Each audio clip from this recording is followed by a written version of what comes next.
So it tells you when it comes in? Oh. Oh, sweet.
Oh, really?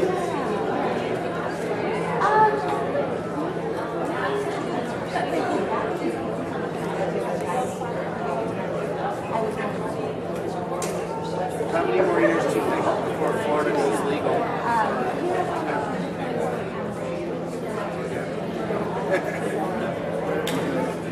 And then that could be our chief.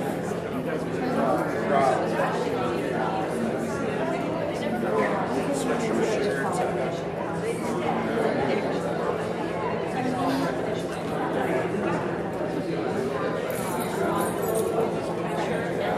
I think that's what I'm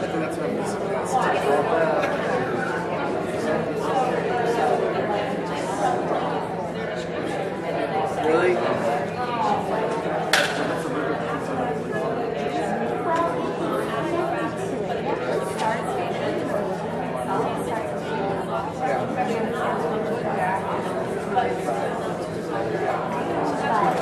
Right. Well, I mean, the people with money and power are break. They can at least grow organically, and when we bring that much chemicals, at least less. They have a house mark and a house created. Exactly.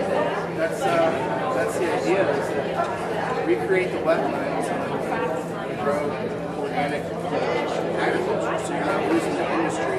Actually, you get more for it, charge more money for it, make Florida the first organic agriculture state, and clean the water at the same time, the wetlands. Do it permaculture style.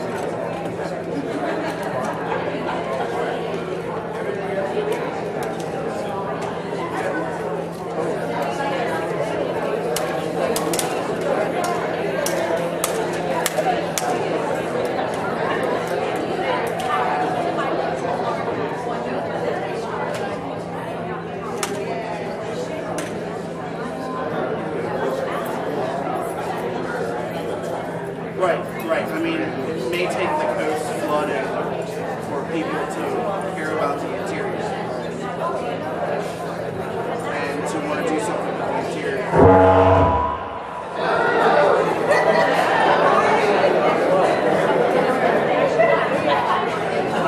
Hey, 1, 2. Make sure we're winning.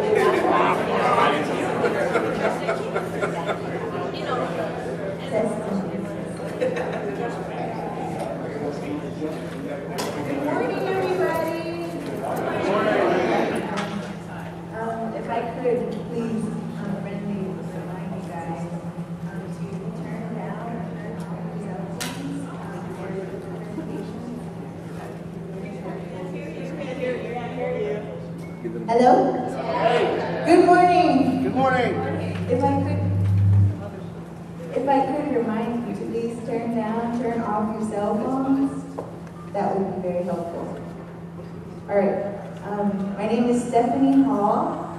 I'm a member of the LTEM, the Seminole Tribe, and I am very honored to welcome you guys this morning. Thank you for being here. It was awesome to see everybody's faces this morning. Next month, I have an event that is going to be going on in Big Cypress on the reservation. There's a little culture camp behind the office. I'll have more information on this. If you're interested in my event next month, it's there's a reggae artist, Simple Ollie 20.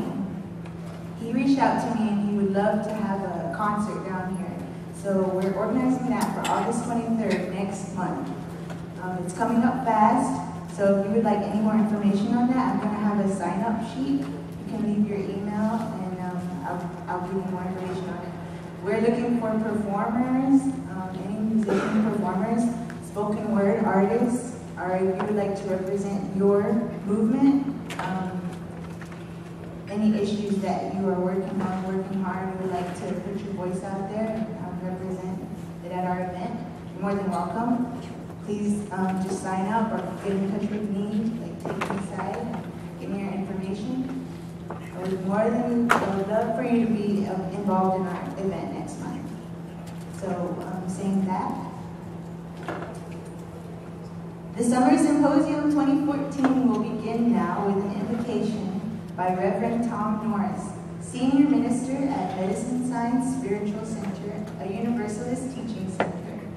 He's also a teacher of world religions at Florida International University, a spiritual and pastoral counselor with people around the world, and a happy husband, dad, and grandpa. Thank you.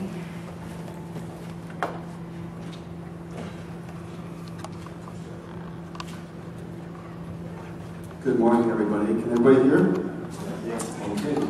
Then I'd like to welcome all of us and our invocation, so let us pray. Great Spirit, we are so very, very grateful to be here today to honor and bless the community leaders, project leaders, workers and volunteers of the Love the Everglades movement, who have put so much love, heart, determination, and passion into saving our sacred waters and our sacred Mother Earth.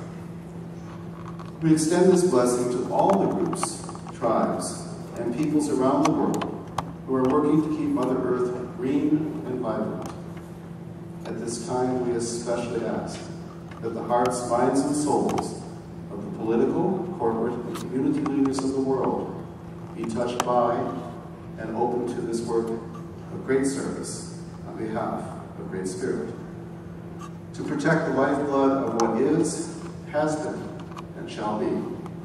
To leave our children and grandchildren the gift of a world with healthy animal, plant, mineral, and elemental nations, living in harmony and balance with us all. In the name of the one, and so it is. Amen, amen, amen, amen. Thank you. All right, thank you for that prayer. To everybody who doesn't know, my name is Miccosukee, and I come to you from the Anishinaabe people from northern Minnesota. And thank you to Reverend Tom Norris. You can learn more about the Spiritual Center at medicinесcience.com. All right, next we're going to move on. Agape, featuring Nadia Harris, is a musical project spearheaded by producer Eric Paredes and singer-songwriter Nadia Harris of Sustainable Recordings. Road is a music video collaboration between the musical group and Miccosukee Magazine TV. Please enjoy this audio-visual invocation, and if the Spirit moves you, please feel free to move along.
coordination circle. If the coordination circle could please come up.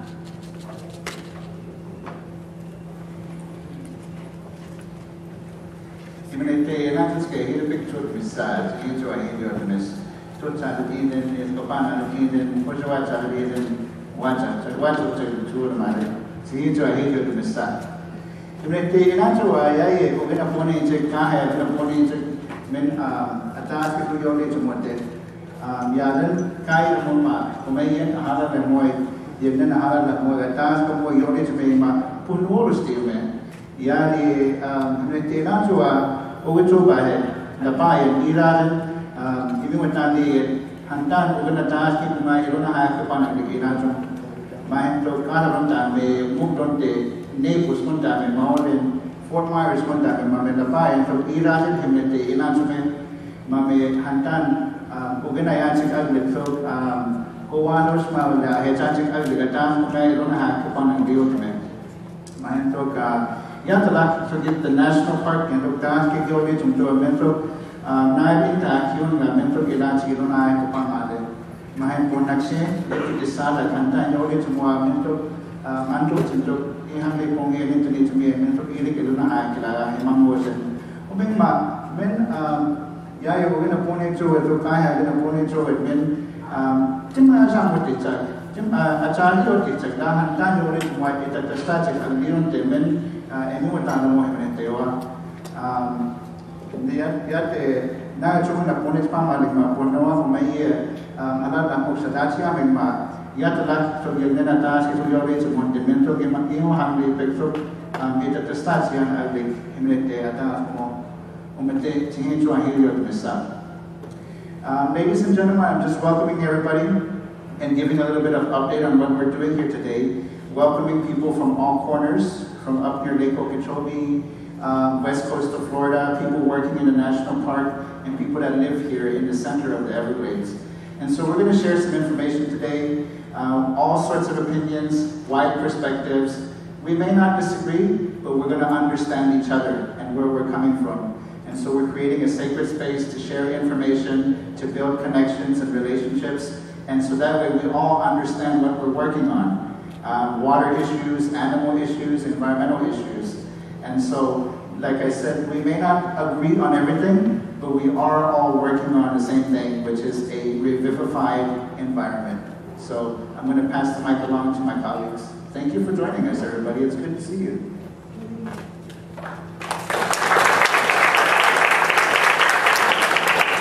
My name is Carol, and I've been honored and privileged to be a part of the Love the Everglades movement. I'm in Broward County in Fort Lauderdale. We invite you to come to visit us when you're in the area. If you want to sign up at our table to get info, some of the events we'll be doing is connecting the Everglades with some of the tributaries, the New River and the Hamarshi Canal in Fort Lauderdale. As an artist, I recently won a grant from the Knight Foundation, and for the next 3 years, we'll be carving a dugout canoe from our gallery. So I know you're going to want to stop by and see that happening, and we're going to talk about the connectedness of all of our waterways and the importance of water. Houston and I will be leading a performance art piece on a small, environmentally friendly boat, an electric boat in the New River. We'll be doing about a dozen tours. We hope to kick off by November. And one of the best ways, I think, to stay in touch with us is probably via Facebook through the Upper Room Art Gallery site, where we'll announce when the dates start. But we'll be doing a performance art piece that's interactive with people, and we talk about history, culture, and spirituality as far as an interactive piece. We're also having an annual event we want to make you aware of in November, again in Fort Lauderdale, called Paddle Up on the Hamarshi Canal. And it will be tribal members in the dugout canoes and patchwork.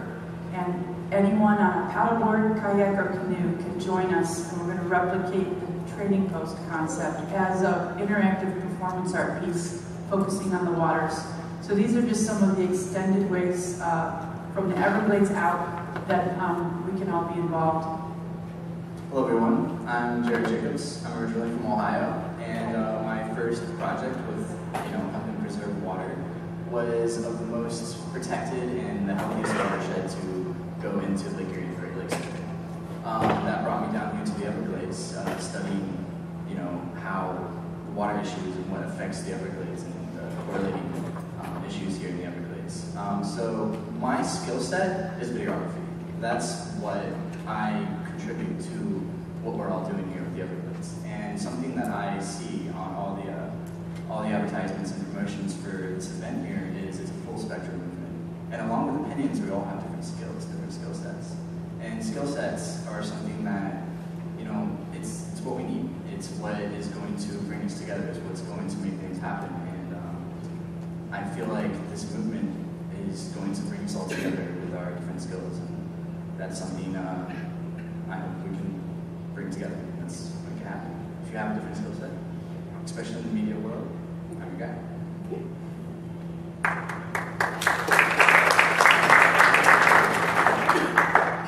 Hi, I'm Flash, and we recently did the 7th annual Everglades Awareness Benefit Concert, which brought a few of you guys out. This was at 7th Circuit Studios, and actually this gathering was the extension of that event. We decided, once we did the show, how do you build off that energy? And we decided we needed to do something educational and bring people together, and here we are today. So the idea of building up awareness and getting more people involved and working on things together is an important aspect of environmental community. And we are doing voter registration today because, as most of you are aware, we have Amendment 1 on the ballot, and we need to win that by 60%. So we're encouraging people to vote and get involved in the process. And we're already working on the 8th annual Everglades Awareness Benefit Concert, which is tentatively scheduled for April 2015. If you want to get involved in that, find me on Facebook under Floppy Palace.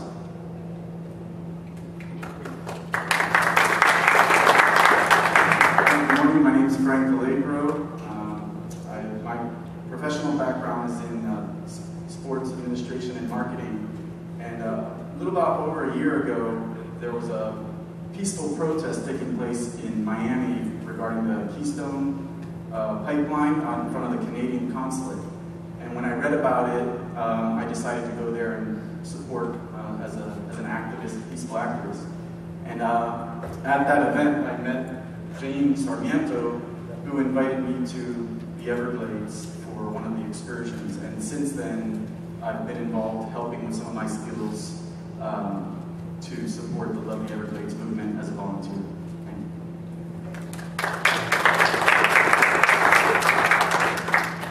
you. Thank you, guys. Well, what I first want to say is first I want to express my gratitude to the Miccosukee tribe for allowing us to build a community and a network of people who care and have chosen to take the responsibility of these environmental issues. And I want to say that to thank you guys for helping us to do that. And a big intention of what I wanted to see today is so that we can share ideas and come together, and we can continue to build off the energy that we've been putting, and we can come up with the right strategies to direct this energy where it needs to go. So, I gotta keep it brief. So, thank you guys, and I love you. We don't have to be here, and we're here because we care, and we're here because we're responsible, and it's about our relationship, to ourselves, to this water, to this earth, and for ourselves, and how are we gonna relate to ourselves is gonna determine how we're gonna continue here. So that's really all I have to say, and thank you, and I love you. Whoa.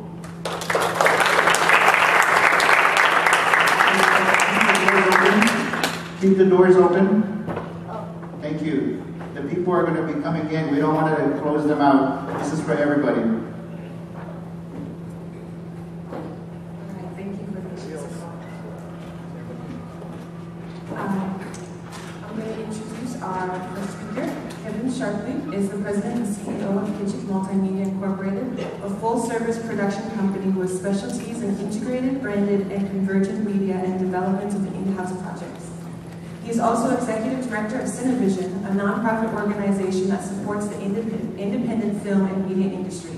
Mr. Sharpley is currently the chairman of the Miami-Dade County Film and Entertainment Advisory Board and is also the chairman of the Committee for Community Building. His range of works include film, television, documentary, commercial, music video, multimedia, and event video production. Mr. Sharpley has a bachelor's degree from the University of Miami with a dual major in filmmaking and psychology, and is also a graduate of Miami-Dade College, having been inducted into the Miami-Dade College Hall of Fame this year for his work in the film industry. Please help me welcome to the stage, Mr. Sharpley.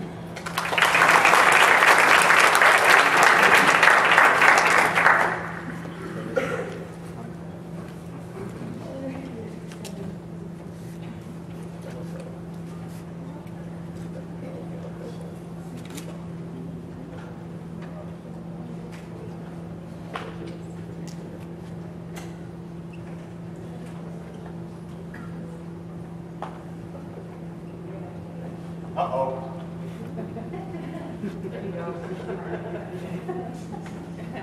Can you read that? Yes, we get it. It's a good start. Good morning. Good morning. So you can just call me Kevin. I think it's simpler and easier. And I'd like to say it's great to see so many beautiful faces this morning. I only have 15 minutes, so I'm going to try to make it quick.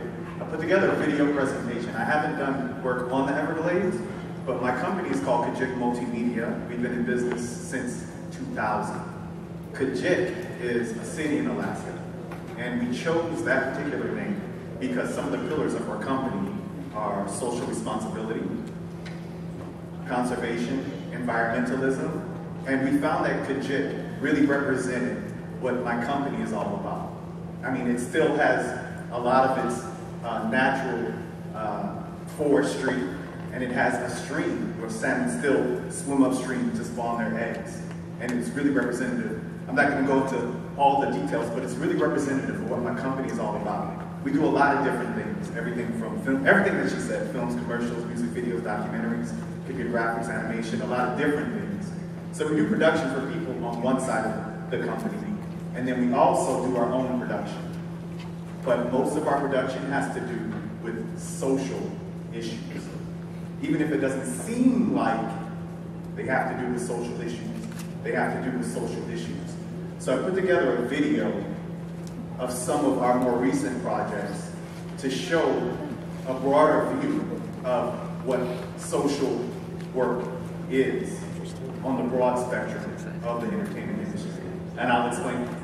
It may be some kind of shocking video, and it may feel like it doesn't have to do with social issues, but I'll explain after you see the videos. Some of it is more evident though.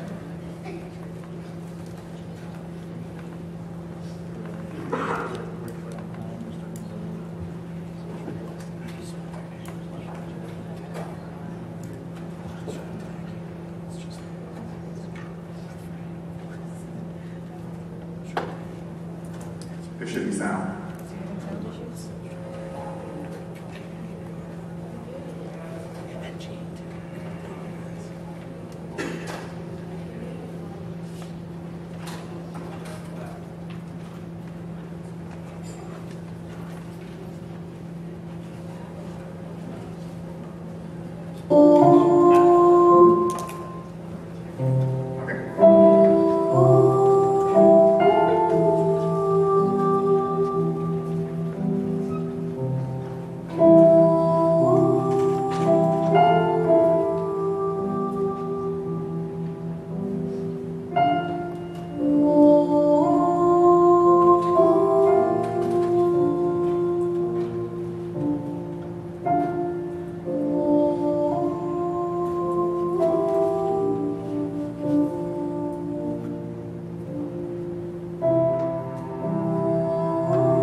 I know what you seek.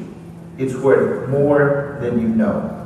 I'll have the money, or at least most of it, after I get the thing that I came here for. I think you know something about it from what you're telling me, and the trail leads to you.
That's it.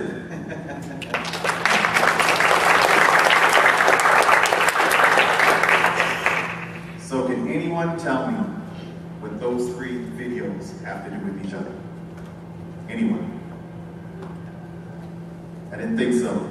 Oh, we got one. Well, I see a lot of money and greed and materialism going on, and how others suffer because of that. That could be one thing, and definitely that has something to do with it. Anybody else? Okay, so I'll tell you. Social responsibility.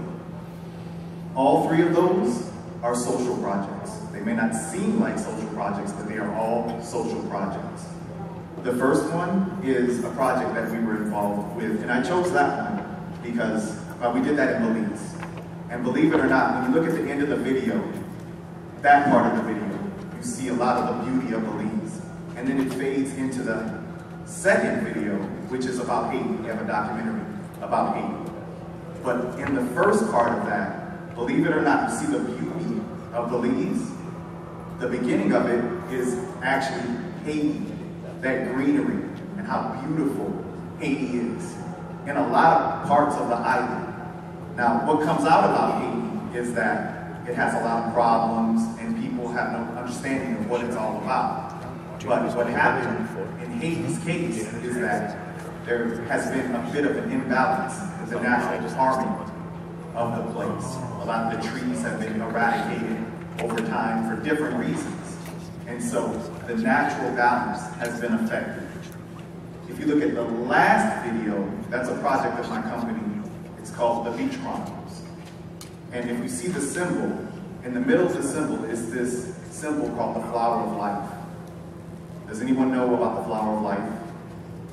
The flower of life is a symbol that contains the DNA of creation. Or so it's said. And so that particular project really is about the circle of life and the connection of us all. We call it our Trojan Horse project because it's a project that has more of a commercial appeal, but it gives us the ability to give a message. A Trojan horse to give the message in a way that people can accept it. So as a production company, what my company does is we work on many different levels to give this message of togetherness, of social responsibility, of what we all have within us to give to everyone. Are you standing because my time is almost up? Okay. So, with that being said, what's happening in Haiti and the connection that it has to the Everglades is we have the Everglades, which the balance of the Everglades has been thrown off. And we want to maintain this balance. And we have to come, just as my gentleman who came first with the media company, we have to come together with all of our skill sets. And I was really happy that Houston asked me to come here today because I wanted to declare my personal commitment to this cause and my company's commitment to this cause. I want to do different things to push the cause forward. Get into what the Everglades is all about. And I wanted to have a declaration to say that although we come from different places, we come from different areas, we can all come together to really make this work. And we all have to come together to really make this work. So I want to thank Houston for giving me the ability to show some of the things that my company does in different ways. But also, I want to thank Houston for involving me in the Love the Everglades movement, because together we can make a difference. Thank you.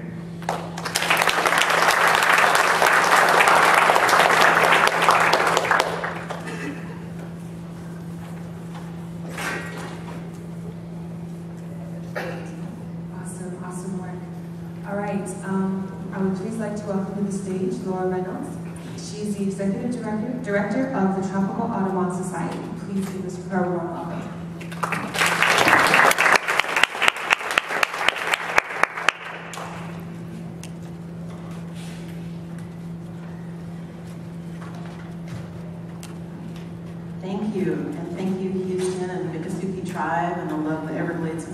inviting me here. It's been wonderful to kind of see all the different talents, as Jared mentioned and Kevin mentioned, kind of coming together behind the movement. And I think that's what we need, because the majority of people I run into are not thinking, yes, that one. The majority of people I run into on a daily basis really aren't thinking about how important the system and its balance is to our everyday life.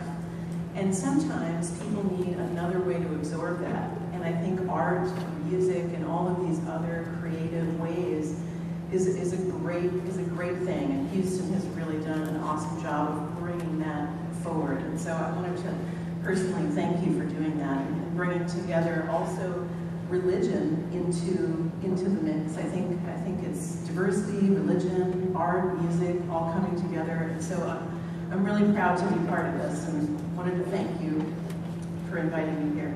Let me tell you a little bit about the Tropical Audubon Society. We are just about, the Audubon chapters in Miami are just about to turn 100 years old. And even though Tropical Audubon was established in 1947, we have uncovered some history that shows that the chapters of Audubon have been here for 100 years. And so it's pretty exciting. We've been doing this a long time, and of course we're now going through a strategic plan process to see how we can be more effective in the next 100 years, because we have lost a lot. And we have a lot to be thankful for that we were able to save. Obviously, there's a lot of things we prevented, and every day I think of those things, otherwise I would be pretty negative. Let's see if this works. Yay, it works. Technology. Okay, I kind of just want to step out here so I can be part of the crowd instead of behind there. These are the things we focus on at Audubon. We, 30 years ago, we were one of the partners who started the Everglades Coalition, and we're just about to celebrate our 30th year this January. And our other partner in that was Friends of the Everglades. And right now, one of the other initiatives we have is we're working to create a coalition to help protect Biscayne Bay. And that's what my talk's going to focus on today. I mean, I could spend hours going over all the conservation issues that we work on, but with just about 15, 20 minutes, I can only cover one of them. So I'm going to focus on Biscayne Bay and how that is really part of the greater Everglades. We also work on how Miami-Dade County grows, and it's been sprawling, and we're trying to prevent that. We have about 57,000 acres of green space left in Dade County, and we fight every day to save that. And I want to introduce you to Celeste Palma. Could you stand up for me? She is running the Hold the Line Coalition, and that is we do not want to encroach on the Everglades. We want to push for infill. We want to push to lower our carbon footprint with increased public transportation.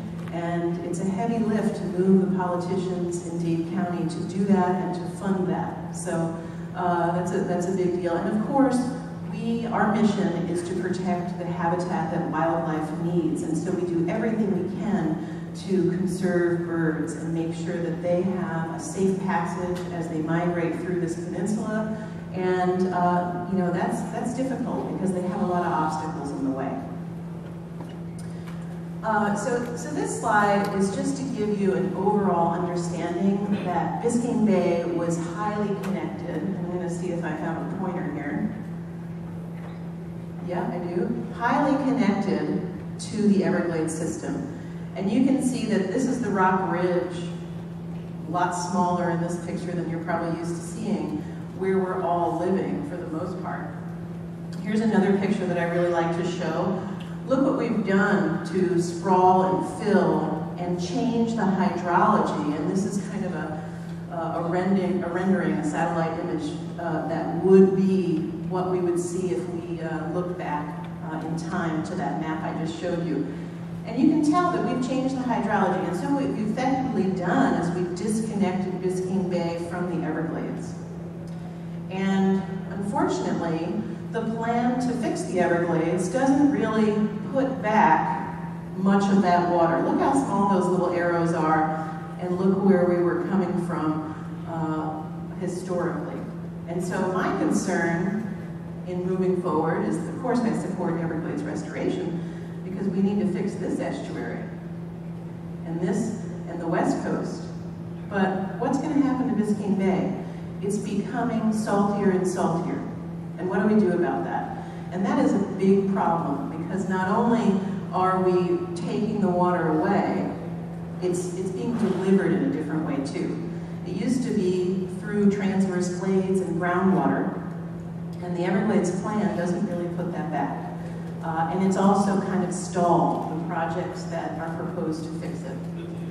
And we historically know, and this is I forget the year, but this is the 1800s, the late 1800s, and this is, my apologies, the late 1800s, and this little area is a well in the middle of Biscayne Bay that was marked on a map where sailors could go and just get fresh water.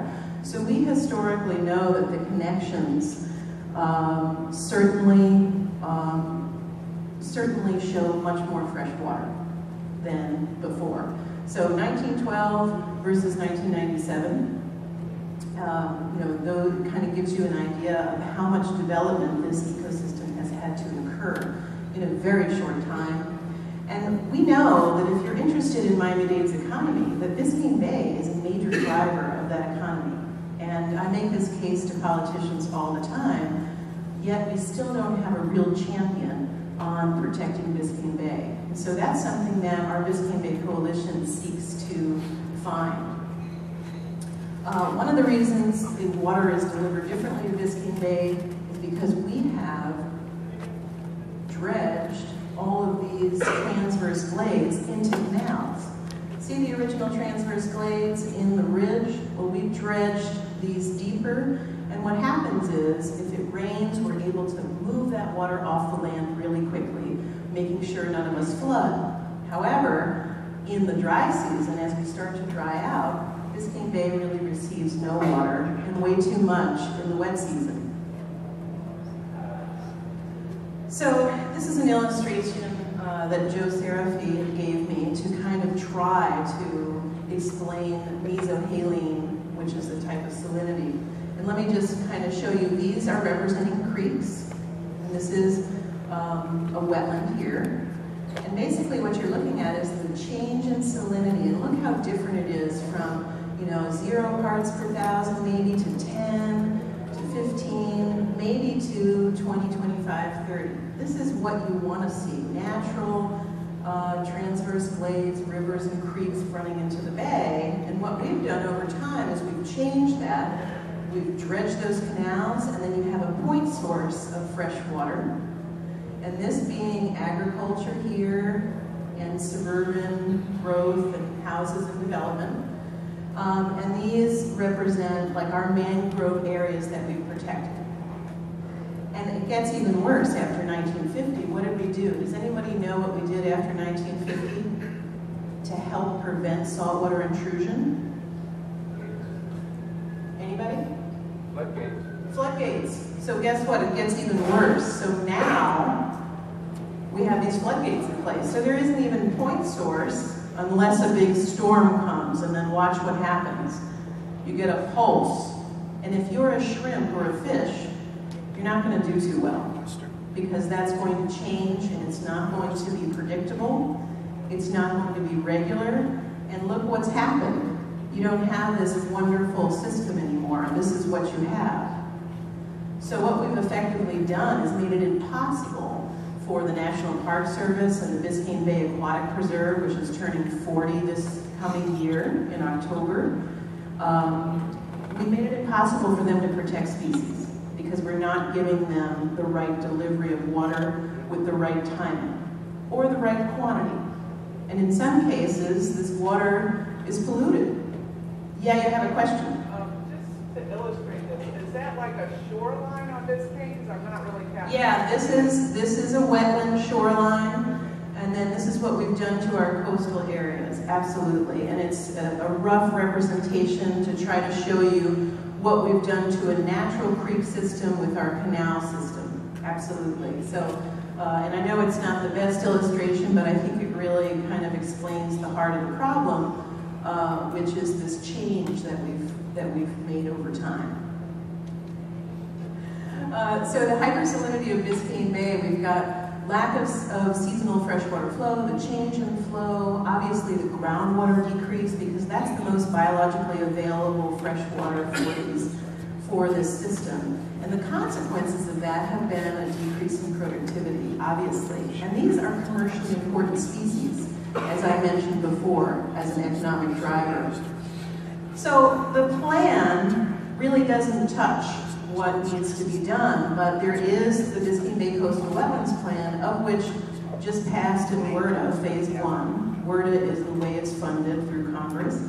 And you can see that it really is a very small project, and we know that it won't create any new water, it just seeks to redeliver it.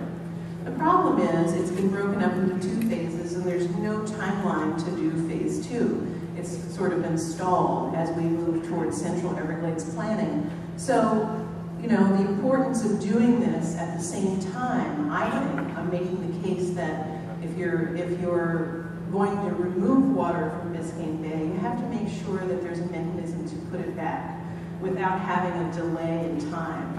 And so this is the case that Tropical Audubon is making, that we need to make sure that if we are going to remove some water from Biscayne Bay and relocate it into Florida Bay, we have to make sure that we plan the Biscayne Bay Coastal Wetland Project to make sure the water goes back at the same time. So anyway, wildlife depends on the health of the estuary. This project has been done, and those of you who've been to the Deering Estate at Cutler, you can see this in action, and I think they actually give some tours of this area. It's a very small piece, but it has rehydrated this area. So we know that it works. And you know, just in the interest of time, I'm going to go really fast through this, but there are other threats to this ecosystem, such as the Turkey Point cooling canals, which has been in the news lately, and will be again, I promise you, because they're trying to make some changes there that are pretty devastating. And this is influencing the salt front. You can notice this dead zone that exists right here. We know that the cooling canal system is not a closed system, and it's affecting the bay. So this is another reason why we need to do restoration and make it a larger project. This kind of shows you the salt front. You can see how it's been encroaching inward to the west, marching west.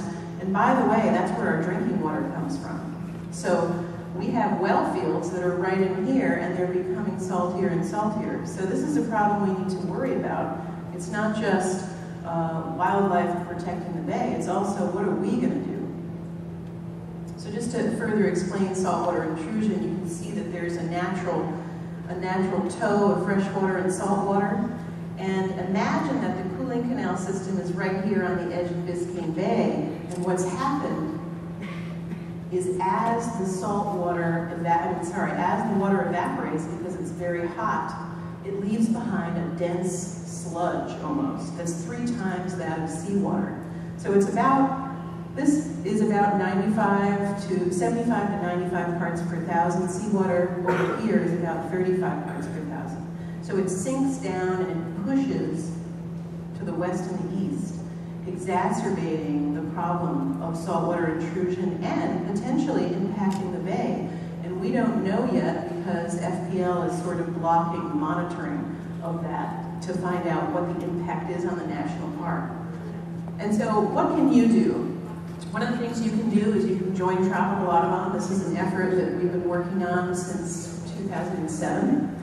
You can get involved, make sure that you're on our action list. You can join the Biscayne Bay Coalition as an individual or an organization. And we have a table here, and so there's a sign-up sheet and more information, and I'd be happy to answer any questions. We'll be asking, if you do join, that you write a letter, make phone calls, or potentially work on an issue to help protect Biscayne Bay. You can help us identify elected officials who might champion the bay in Miami-Dade County. Obviously, we want people that the bay touches their district to actually do something. Like, for example, Gwen Margolis, could be Ileana Ross-Layton. Those are people that have their district right on Biscayne Bay. You could also donate to help support a project. And many of these projects support the master plans of the national park and the aquatic preserve. and a new economic study to continue to prove that it's economically valuable, fund more citizen science programs so people like you can get involved. We want to install more signage so people realize that there's a protected ecosystem. A lot of people don't even know it's a national park or an aquatic preserve.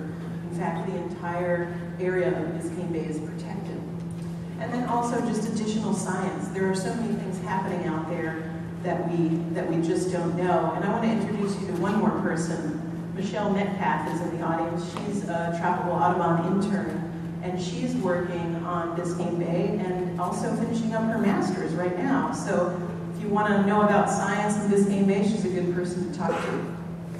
And just wanted to end with this, and I wanted to thank not only Joe Seraphy from NOAA and Rasmus, but also Pamela Sweeney for donating their slides to us and providing this material so we can present it to you today. And let me know if you have any questions. And I'm sorry I went a little over time, but it's a complicated subject. Thank you.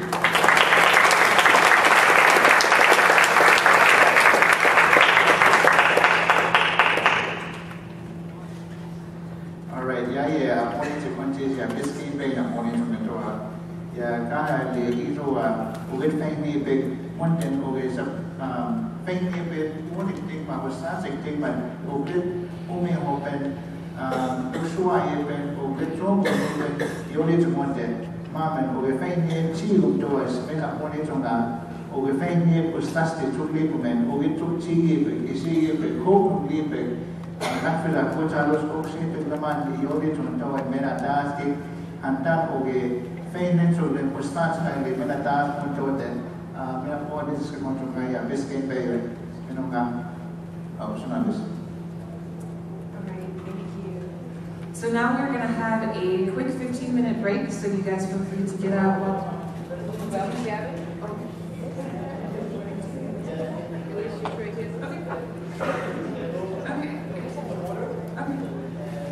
All right, so here we go. We're going to keep going. Dr. Mary Jo Augustin.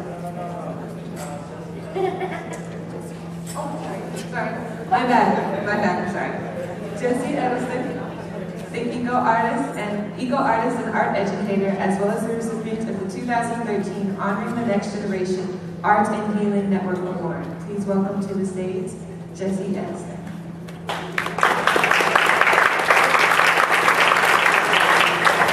I need a break after.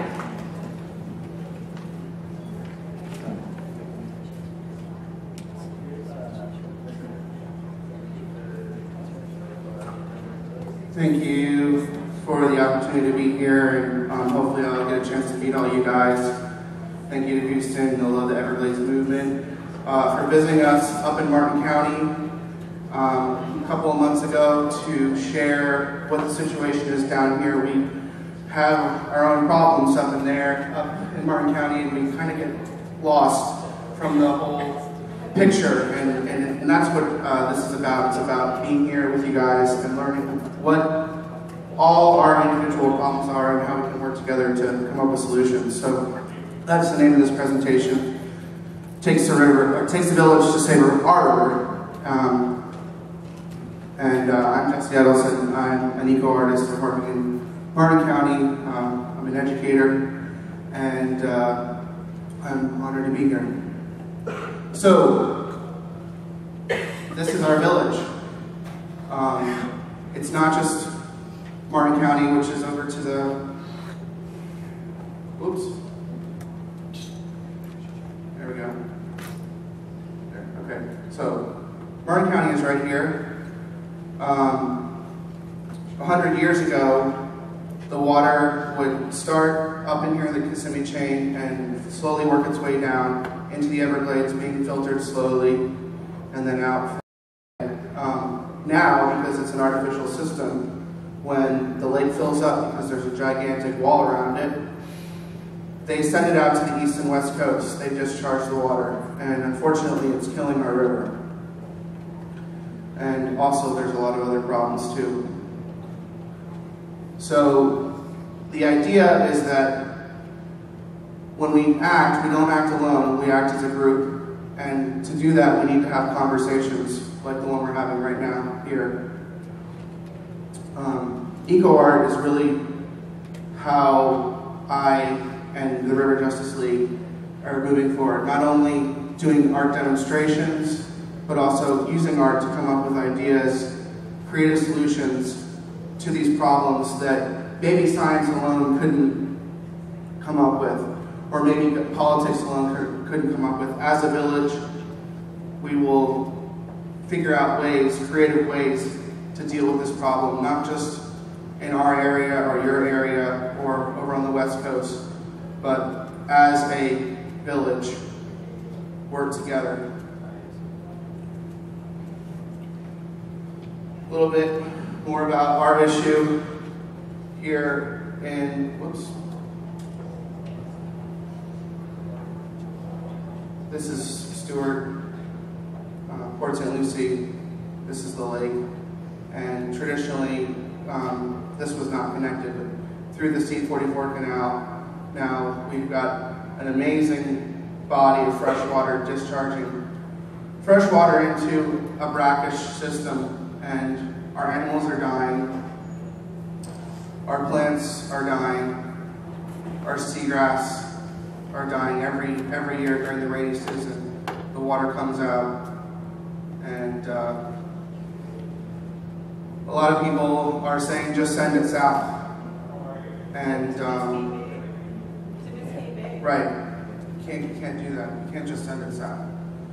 You have to try to restore, but you can't just restore. So how do we restore the natural system? Also take into effect that, you know, sea level rise, that maybe in a couple of years we won't have a coast. So how do we restore at the same time as we have resilience for sea level rise? In 2010, I got involved in Eco Art through Eco Art Treasure Coast Apprenticeship, and we were working on soft shorelines instead of seawalls, soft shorelines, mangroves, and mangrove islands as an idea to possibly filter the water. We're also working in the community with the idea of native plants cleaning water. And I'm not a scientist, but you run toxic water or water with chemicals through plants and rocks, and it comes out clean. I've also worked with habitat restoration. These are some ceramic habitats that I worked with Audubon on in Martin County. You know, it's not just us. We lose the wildlife, and I'm sure you know, you've heard the statistics about native bees. Once you lose the bees, the famine comes soon after. This is a project I worked on in Everglades, which is, in many respects, the heart of the problem. The agriculture industry is the one that people put a lot of blame on as far as, you know, who's the major contributor. I worked out there with restoring some habitat, and hopefully we can continue to work on that. This is an architectural rendering of the project site. This right here is a pond apple island, and the idea is that when the water comes in, that the pond apple island actually cleans the water. There's also restored walkway here for events. You know, we can't just restore, we also have to provide something for people to do, something that people can get behind. And unfortunately, not everybody can get behind environmental activism. A lot of people just come to Florida, go to the beaches, and go to Disney. And we can't fight against that, we have to work with it. In 2013, last year, I'm really proud to say that my little community got together, and I'd like to recognize Evan Miller right now. Evan, if you could stand up.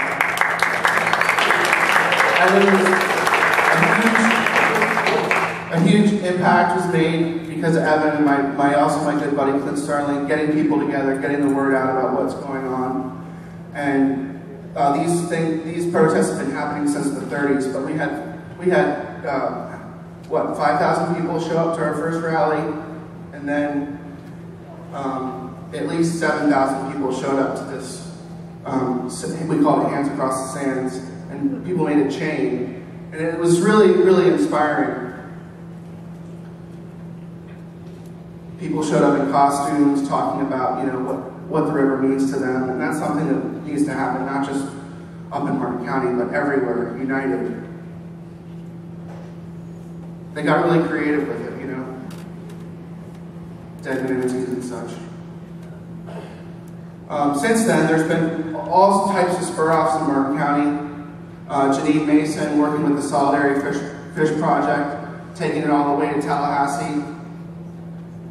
Youth Driven Cinema was a project work within our schools, and it's just catching on like wildfire. And we want to create that enthusiasm and bring it here too, bring it everywhere, united. Currently, I'm working on a project called Mangrove Park. It's in Stewart. It's a City of Stewart park. The City of Stewart actually got behind us and wanted to do a park. And basically, the idea is that it's a 5-acre plot of mangrove forest.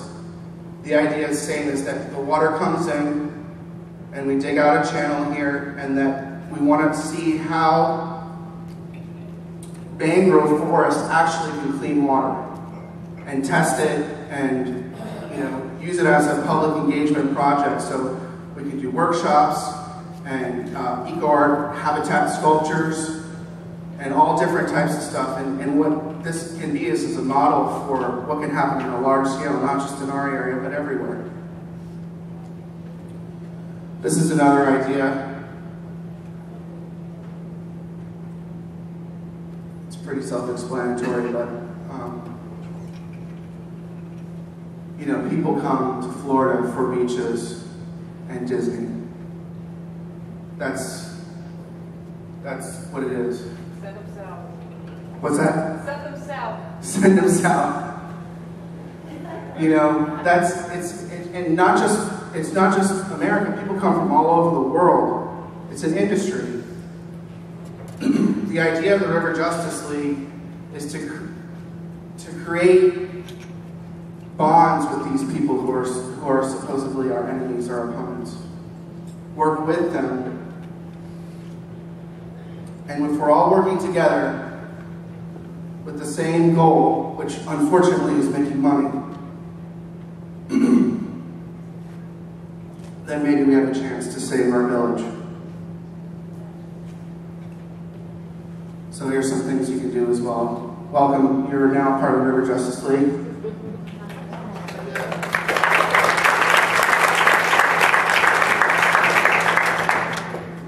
Thank you so much for allowing me to speak, and I hope to have a chance to talk to each and every one of you. And I'm really looking forward to tomorrow discussing these ideas. So, thanks again.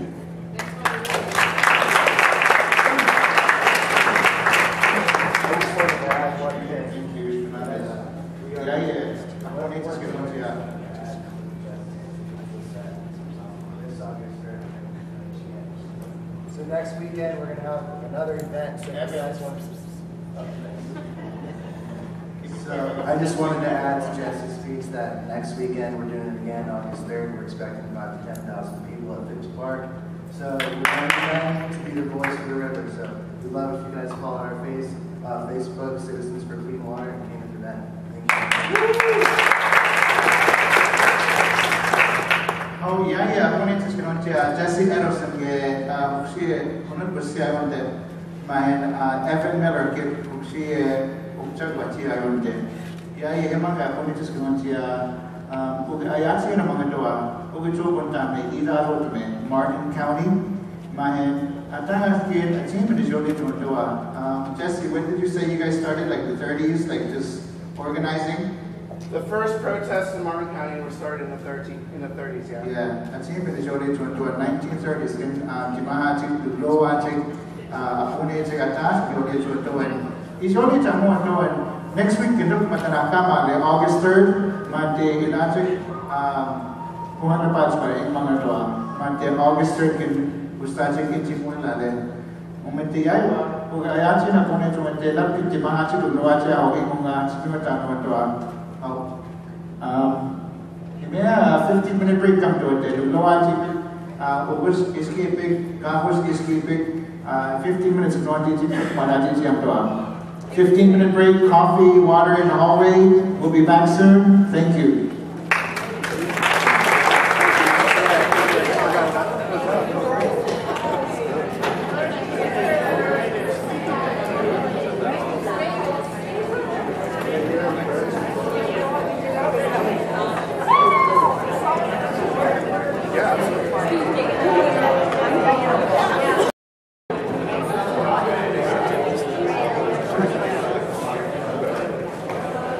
All right, everybody, if I can have your attention, please.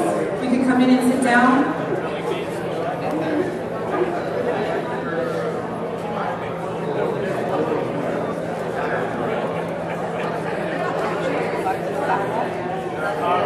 Everybody, please return to the conference areas.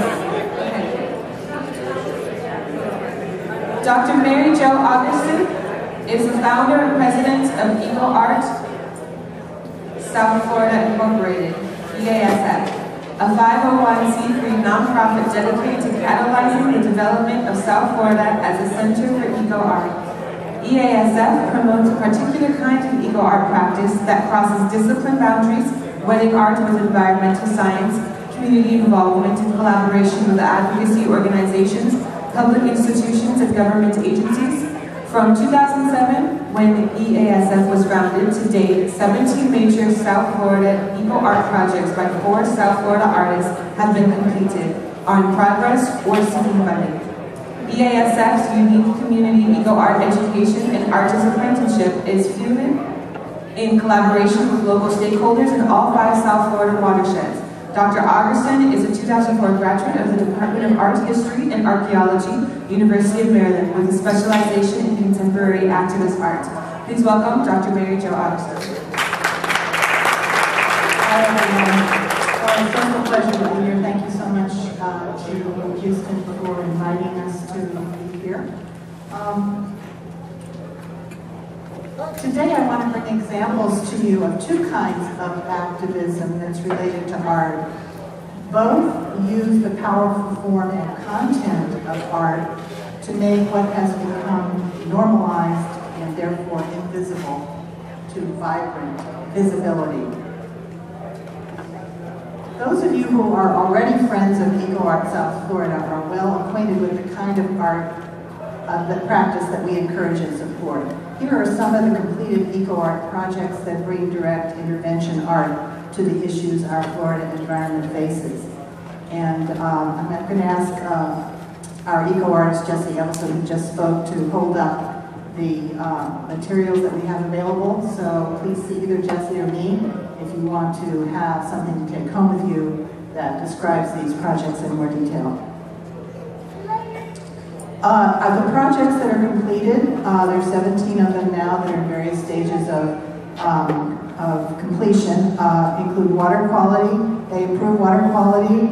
They deal with disappearing habitat and estuary deterioration, disappearance of our canopy trees and wildflowers, and lack of a connection, especially of our urban dwelling children and youth with the few wild areas left in our state. The wedding of art and environmental science with community engagement we call eco-art, and I propose to you that it is one kind of art activism. This is the kind we call slow activism. The term was coined by a British theorist, and you can learn more about her thoughts about slow activism on our website in the resources section. For now, a quick summary definition of slow activist art is on your screen. Next. There it is. Sorry. Okay. Are you going to change it for me? Okay, that's good. Thank you. British eco-artist and theorist Wallace Heim has proposed that some of the most effective art interventions are slow activism, consciously designed to proceed in the time it takes to engage in conversation. In fact, slow activist art actually becomes conversation. So we see, for example, Trophic Cascade, as a good example of slow activism at a conversational pace. The restoration of the wolf in Yellowstone National Park has spurred a trophic cascade among native plant species. Not that long after the wolves re-entered the Yellowstone ecology, aspen, cottonwood, and willow that had been all but extirpated began to reestablish. Why? Because wolves were eating the elk, and therefore not as many elk were foraging on the trees, allowing small trees of these species to proliferate. Trophic cascade as conversation between natural systems and human intervention. In each of these projects shown on the previous slide, we could discuss such conversation occurring, a kind of call and response between ecosystems, crises, human art intervention, and ecological response. Eco-art is slow activism. But today I want to talk about another kind of activism. Now, Eco-Art South Florida has primarily been involved over the past 5 years in finding opportunities to engage slow activism with environmental degradation. Eco-Art projects in this mode of activism teach, show, demonstrate, engage at a conversational pace. And such an approach has not lost its value, but the times require other activist art approaches. Tactical eco-art activism is needed that burns indelible images into public consciousness so that people can't forget, and does it now, in the moment, but with careful forethought and planning. So tactical is the operative word. Two of my favorite theorists come to mind in this regard: the Chicana feminist thinker Chela Sandoval and the Argentine-born anthropologist Nestor Garcia Canlini. I propose we consider their advice for how to engage a tactical eco-art activism in the current context in which we find ourselves. The Sandoval concept I think we should pay attention to is elaborated in her classic book, Methodology of the Oppressed. This is the concept of the differential. Sandoval's construct of the differential is not unlike a differential in the manual transmission of a car. It is the mechanism that allows gears to shift based on changing terrain. It is what makes the car adaptable. Like the now old-fashioned stick shift, Sandoval recommends that contemporary activists can be more effective by being knowledgeable about and prepared to use multiple methods in their pursuit of social change. They must have differential consciousness and engage in differential social movement that allows them to shift gears deftly from one approach to another. In an environment of rapidly morphing political threats, it is not enough to use one method or pursue a single unvarying strategy. Today's effective activists must be prepared with a toolkit of diverse methods and a tactical mindset. My other favorite theorist to whom I recommend we look for advice is Nestor Garcia Canlini. Canlini, in his book, Hybrid Cultures, Strategies for Entering and Leaving Modernity, argues that it's misguided to hope that politicized art gestures can, by themselves, lead to real change.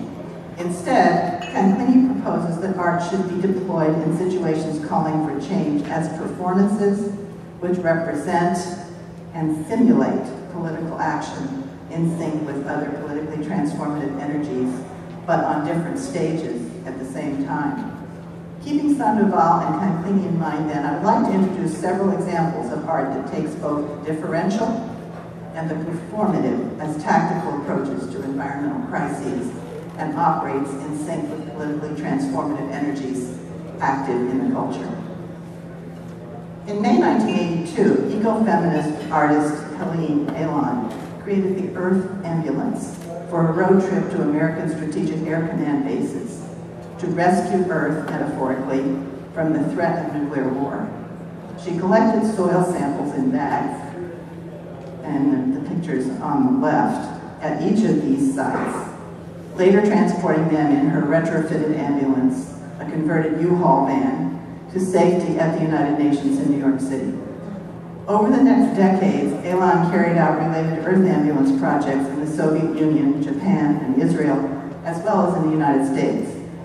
One of the most memorable of these was in 1992, when she marked the end of the Cold War by installing a seed-filled ambulance at the Anchorage, an alternative space in New York City.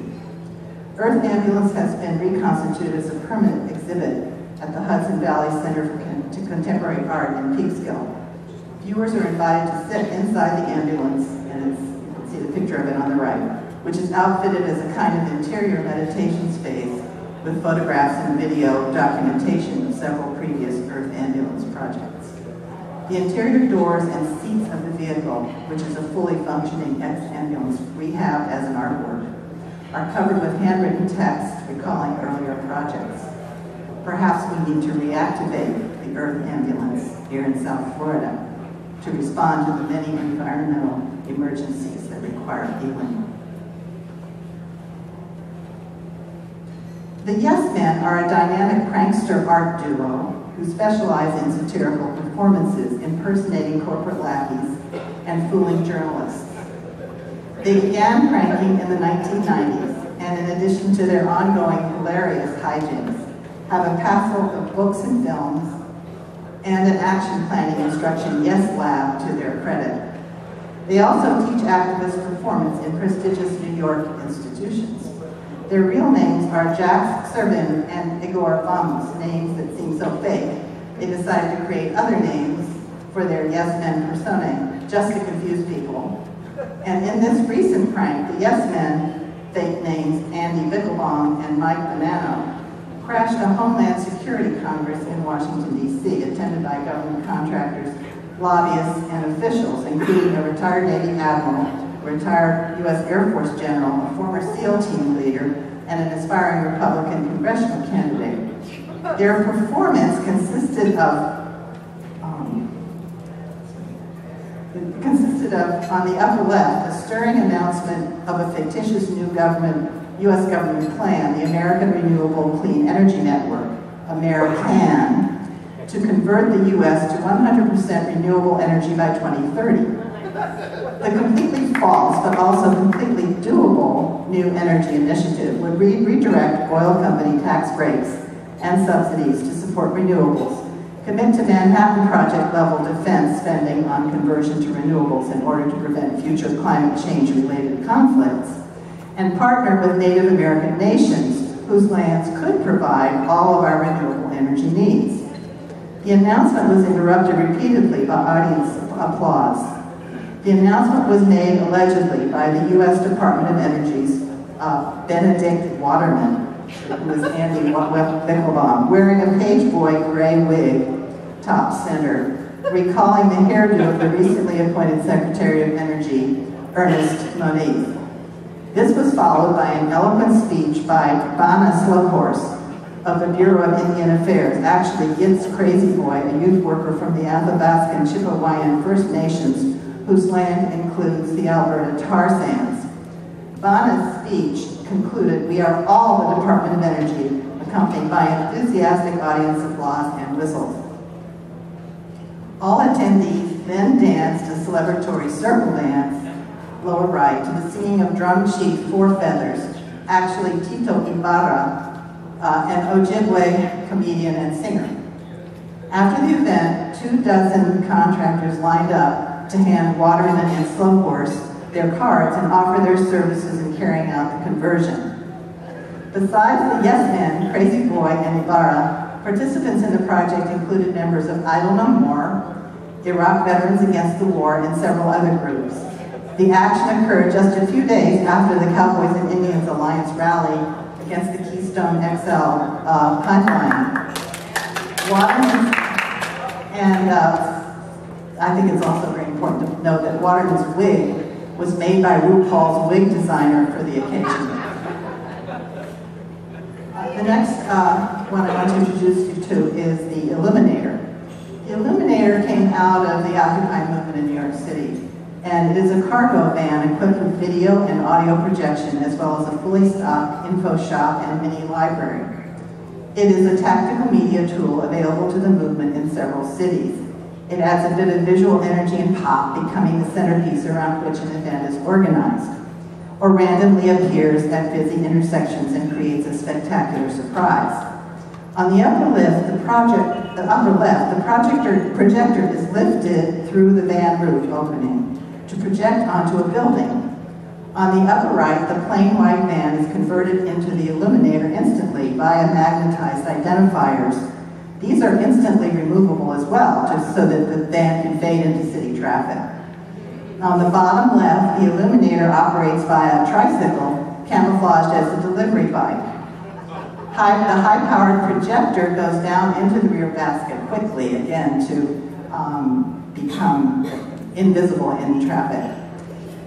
Light brigades are cropping up all over the country. Here on the upper left, an illuminated light-up message is deployed in Dallas, and Draw the Line action occurred, organized by local activist groups, the North Texas Light Brigade, Tar Sands Blockade, and Texas Action Coalition for the Environment. Other light brigades around the country and abroad mobilize around many issues, making them bright, beautiful, and hard to ignore, and great press fodder.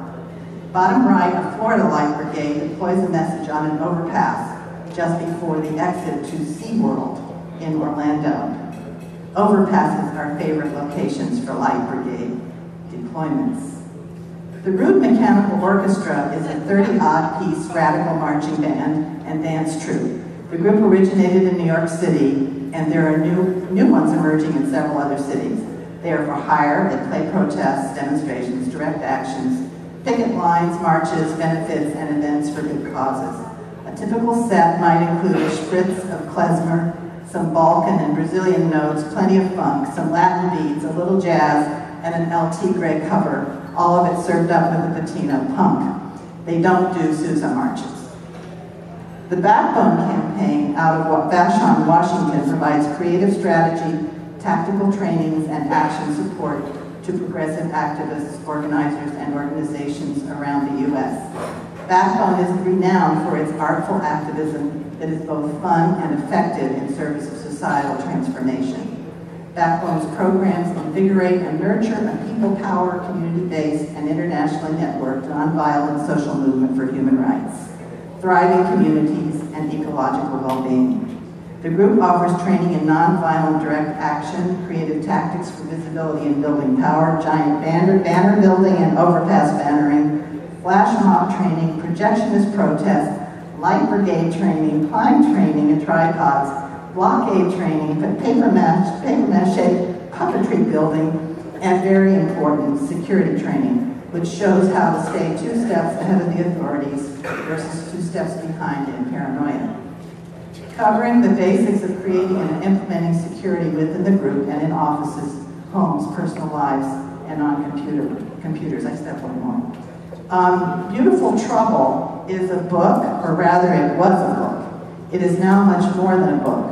The project consists of short interrelated modules, creative tactics, action design principles, case studies, and theoretical frameworks that together comprise an accessible matrix of best practices and ideas in creative activist campaigning. The website includes the core content of the book, as well as a growing array of additional modules, resources, profiles, debates, and a cutting-edge visualization interface that allows perusal of the project's content with pinpoint accuracy according to one's needs and interests. Beautiful Trouble also has a core of experienced trainers for hire. The trainers available through the Beautiful Trouble network are both artists and activists.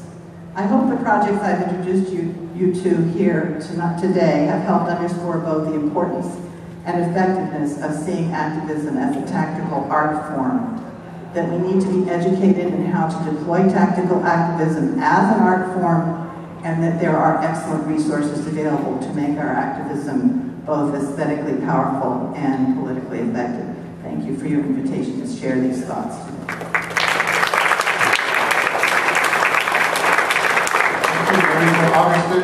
Ya abone just going to ya be umane onwa be umane ingelia artist mane ongale mahen art port me ya ki sama still to ya ki sama still was omeg ma Yate avas tinche kumema, bush intitskia, ayekala bush intitskia, opan bush hamitskia, tale bush intan wibitskia, min ayam mono, ihambas tinta to mema, yaiwa abuti chinum toa, mahenya abe uma de ingile artist ahanong geleje. Mami abuti unja ginchi lehen, chigi behen, ahanti yoni tiet, art kinis tangas kinomea, nahin hits kinoma, hiruzik tahe don agliot men. Mahenya ye government kali intangas kali umonajis tak konten muncak di monajia ho ingunga mahento ye government kali intangas kali upalas sunte manca apila sepia ho ingunga momente ye arki istangas ponomaya istangas ki wantus kitwa ingunga men aputi tingom tuete men arki ilusitas kitwa ingumang doa how tsunamis.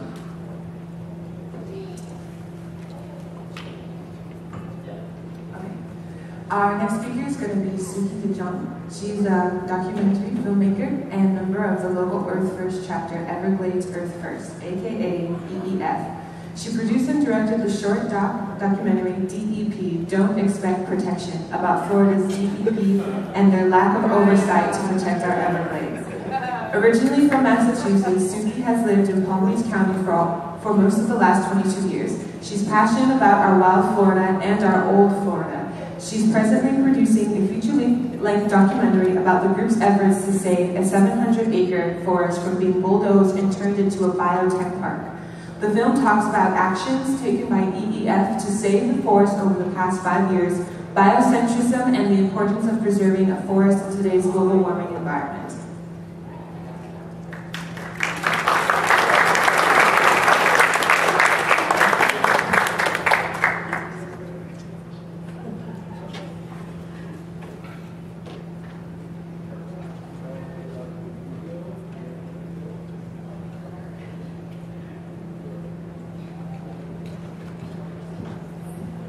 Good morning, good afternoon. It's great to be here. First of all, thank Houston for bringing us all together for this much needed activist symposium, if you will.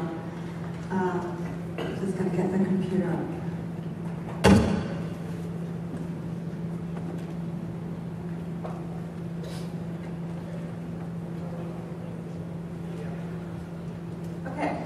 So that right there in the middle, the woods, is the Brigger Forest in Palm Beach Gardens. And Palm Beach Gardens is just north of West Palm Beach, across the intercoastal from Singer Island, and just south of Palm Beach. So as you can see, it's surrounded by urban sprawl.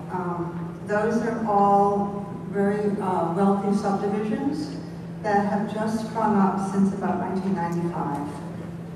And all that's left of what used to be, when I moved to Florida in 92, that was all natural habitat. It was all forest.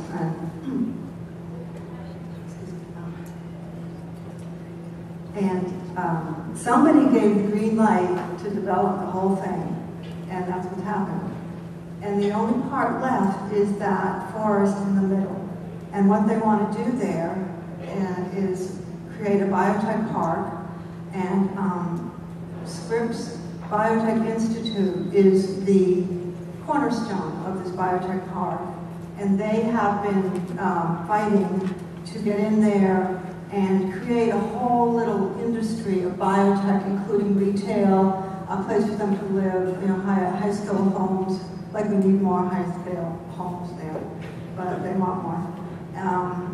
And so we've been fighting this for quite a while, about 5 years. And Everglades Earth First is an organization that uses a lot of direct action. We believe in, like the previous speaker kind of touched on some groups that do that. We do that too. And what we did in the Brigger Forest, one of the first things we did to make known our feelings about this, besides attending commission hearings and having some rallies, but we did a tree sip. And so I'm going to show you a little 3-minute video of our tree sip.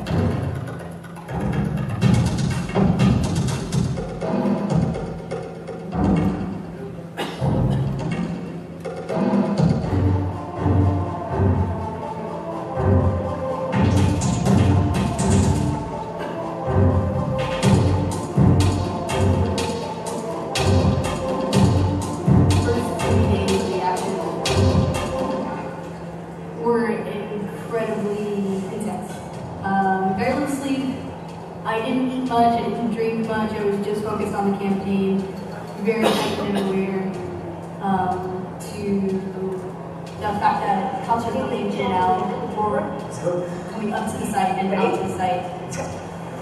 And conscious of the understanding that at any moment we could be ambushed. So it's intense, but that's the reality of direct action. This is one of the last large forts that we have in Palm Beach County, and it's due to being bulldozed and turned into more urban sprawl and biotech city. And we don't want that. We want biodiversity, not biotech. We want healthy habitat and not more urban sprawl. Well, Mayor, we need to know that we're going to fight the project until it stops, and we don't want one more tree cut in the river forest. People are hearing about it, the more people know about it, the more angry they are. This is endangered species habitat, and we plan to stop this development and go forward.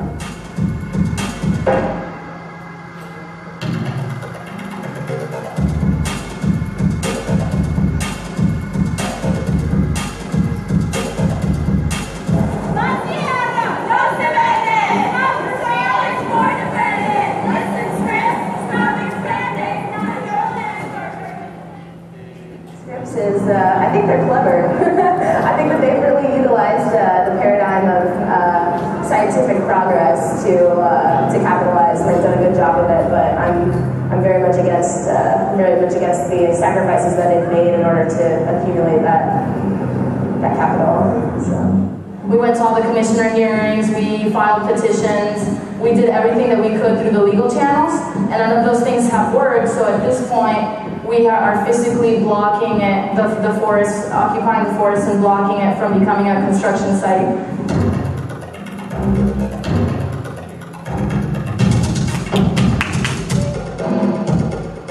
I need to go the stuff in the stash spot.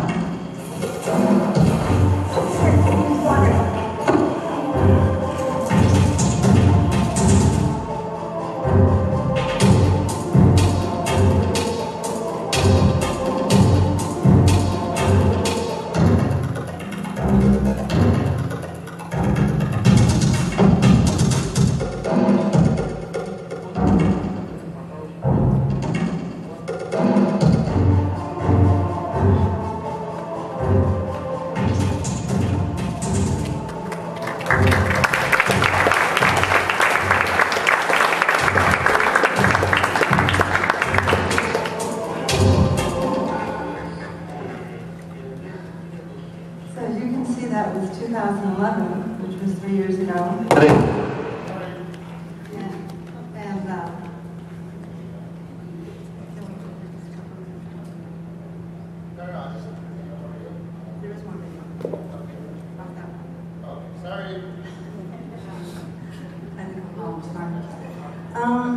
Luckily, they haven't done it yet, but it seems like it's imminent all the time. But Culture Group has bought the whole river forest now, and it seems as if they really are going to bulldoze it. But we keep hoping they won't, and we keep asking for more administrative hearings. We have a lawsuit. We did file a lawsuit against Fish and Wildlife and Army Corps of Engineers because they did not make any reparations or whatever you call it, to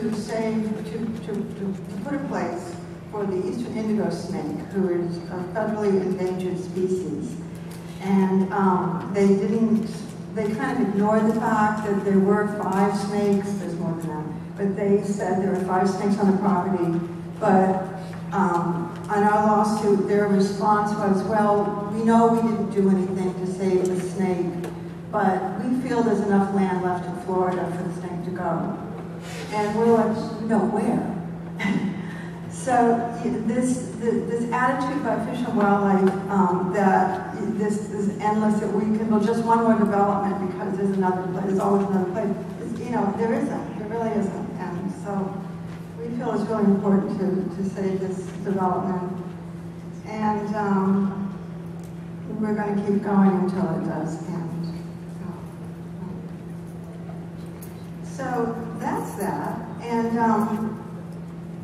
I just wanted to mention one thing more about the River Forest. It's a 700-acre mosaic of pine flatwoods, mixed hardwood swamps, open marsh, and seasonal wet prairie, with a unique network of both wet and upland subtropical ecosystems.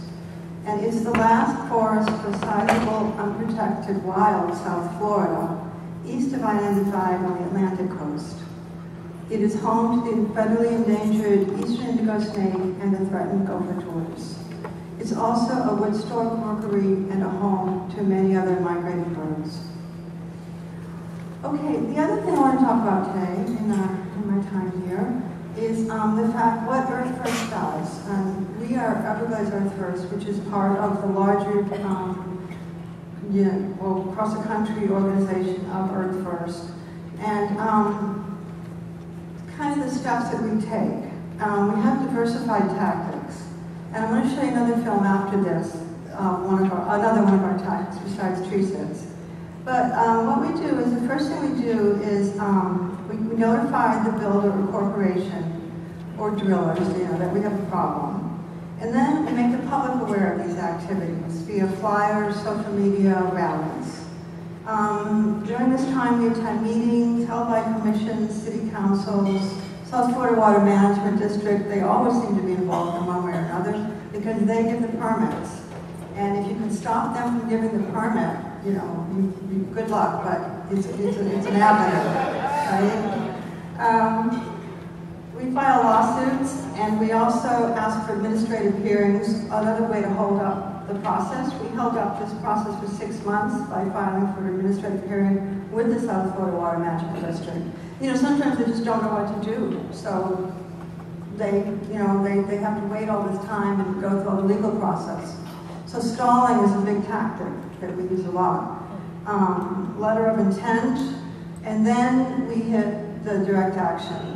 And those can involve protests, petitioning, tree sits, blockades, occupy offices, public spaces, embarrass the builders and the drillers, and we do a lot of research. Research the companies and the corporations, and to find, what's going on in the back room, and maybe we can get them in that, on something there. And lockdowns, which you're going to see in this film coming out. And we use our bodies in the final defense of Mother Earth. And I'm saying this because the film's going to be the last thing I have to offer you. But we at Everglades Earth First would like to offer direct action training at possible follow-up conference dealings with these projects. So, thank you.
No film, but I will give you the link to it, because it's on YouTube.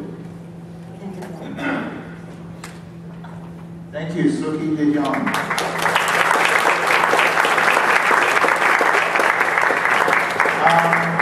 Again, if you want to continue to look at this video, it's online. You can see the title of it on YouTube here, Earth First 2014, Winter Action Against FP&L.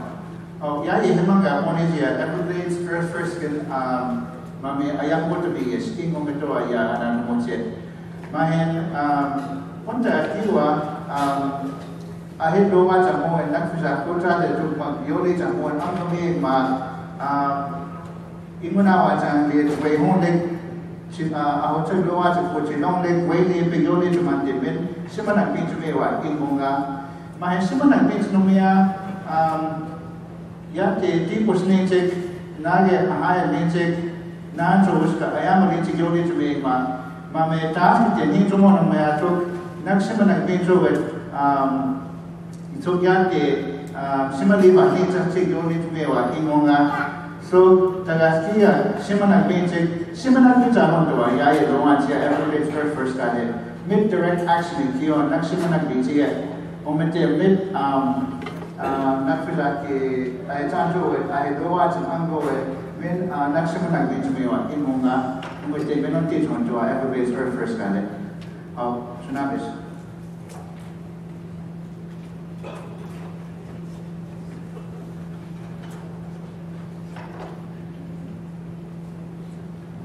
Okay, up next we'd like to invite Don Moss of Nyla Pikes of One Florida Foundation to give a presentation. Come on up, please, and then we're going to follow that up with John Scott and Ray Judas, so please be ready. We are short on time. And I see he's looking at the streets. Come on up.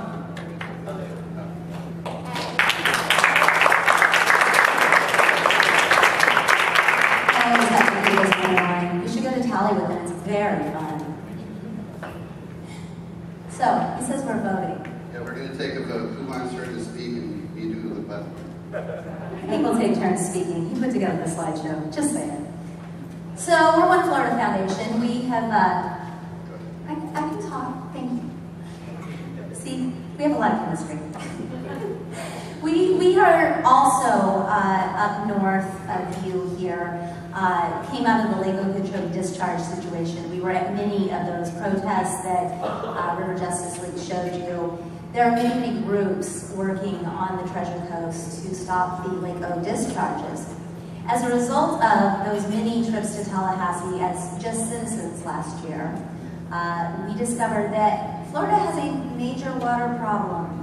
Everywhere you turn, there is a major water issue. So One Florida Foundation, we put ourselves together and we are kind of the newest little member on the block, if you will. And what we're trying to do is not only stop the Lake Okeechobee discharges, but do it in a nice, holistic way so that we're not hurting anyone else along the way. I know it's a big, big project and our goals are lofty. So, Pat, are you ready? Yep. All right. One thing we found out when we were in Tallahassee and all around the state was everybody has a boogeyman that they want to blame everything on. That doesn't really help us get anywhere. So we decided the first thing we try and do is stop the finger pointing. Even if it meant that we had to speak with people and be nice with people, we would rather not be nice with. Which happens. No, it doesn't. Sometimes. No. So one thing we decided we had to do was not point fingers at people. Everybody has a point of view which needs to be considered. So we decided we would build a table, in a sense, and try to invite everybody to that table to sit around and see what they had to say, and take a poll of what everybody's view was, put it on paper, add it all up and see what everybody's different ideas were, and see if we couldn't come up with a solution there. So we talked to just about everybody. We've talked, we're here with the tribe today, but we've talked with landowners, we've talked to the counties, we've talked to the federal government, we've talked to agriculture, sugar, all those bad people. We've talked to the ranchers, we've talked to the state agencies. We took all the things they had and we put it together.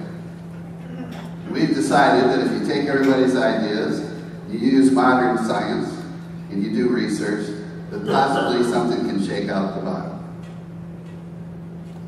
So what is the big problem? There's a lot of people, and there's not going to be enough water for all of us. Except when there's too much water. And so how do you deal with these two things? In 2005, you can see this is where the water was in the blue. Of course, that was the year right after the hurricanes. And there was the hurricane at the end of that year, too. And this came from Jackie Lippett's blog from just the other day. And this shows how development was and how it's going to be in 2060. You can see that there's more and more people and less Everglades and water areas. So we got two stoves. And what is stoves? I'll come out to this. But essentially what we've done is we've talked to every side that we could, and we've come up with not a plan, not a project, but a collaboration of considerations, because these things change. What happened in 1996 is different now because there's more people, there's less water, there's just more problems. So you have to be able to shift and move, adapt and adjust. So let's get on with stoves. This is the results of last year. 1.6 million acre-feet of water coming in to the lake, and where's it going to go? Well, it went to our estuaries. It went east and it went west. And as it went east and west, it killed our estuary, as Evan and River Justice League and everyone else on our coast well know. We got national press. We got toxic blue-green algae. You couldn't go near the river without getting a terrible headache. You couldn't touch it, certainly, because your leg might fall off, and I'm not even kidding. We have Vibrio vulnificus, and we have major, major issues. And I know that we're not alone in this, but as you'll see with the lake inflows, one of the biggest things that we face is a massive amount coming into Lake O from the previously strained Kissimmee River, which, by the way, they're only going to put back to 1/3 as things stand today.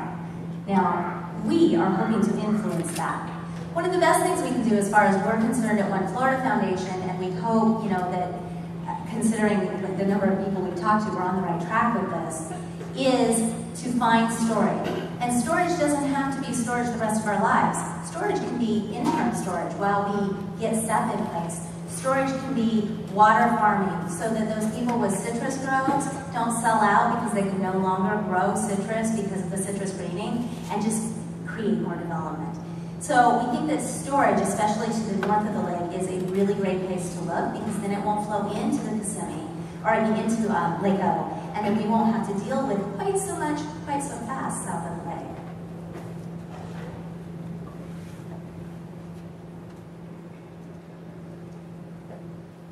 In speaking with the mayors and the people that live around the lake, they brought this to our attention, that if we dredge the channels in Lake O, we could keep the water at a lower level.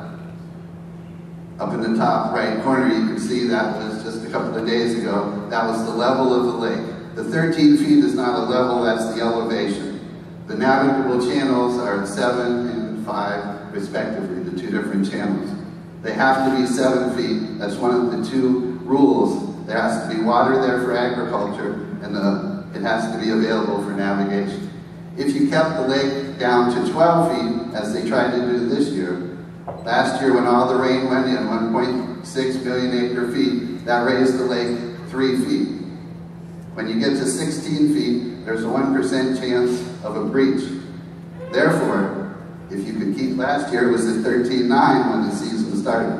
As soon as it got this, was going to go to 16, they had to let the water out. Yes? My question for you is, have you considered how heavily polluted the soil is and what that would do to resuspend all those solids? Every time the wind blows across the lake, it stirs it up too. We understand that. We're just doing the channels, not the whole, we're suggesting the channels, not the whole lake. But yes, we have considered that. And it stirs up every time there's a big storm, so that is a problem, but it's always going to be a problem. So if we could keep the lake, this year they kept the lake at 12.4 at the beginning of the season. We're not quite past 14, so we don't have any discharges at this time from the lake. We're having it from the local canals. That's something they're trying. That's one of the things that's happened when we go and talk with all these agencies. They decide, well, maybe there's another thing they could try. So they're trying that this year.